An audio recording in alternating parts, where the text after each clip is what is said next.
গুলি করে মানুষ মারা সেই একই কায়দার পুনরাবৃত্তি এখনো চলতেছে। গুণগত পার্থক্যটা কি হচ্ছে? না দেখেন হয়েছে, আপনারা দেখেছেন দীর্ঘদিন ধরে শ্রম এলাকায় অসন্তোষ আছে, সেগুলোকে আমরা অ্যাড্রেস করার চেষ্টা করছি। এর আগে আমরা তাদের যে মূল 18টা দাবি সেগুলো মেনেও নেওয়া হয়েছে।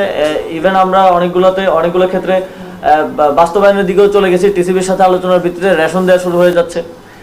কিন্তু এই যে একটা গুজব ছড়িয়ে যে শ্রমিকরা এসেছেন তারা তো একটা গুজবের ভিত্তিতে আসলে এসেছেন। একটা গুজব ছড়িয়ে এ ধরনের কোনো ঘটনা সেখানে ঘটনা আপনারাও জানেন।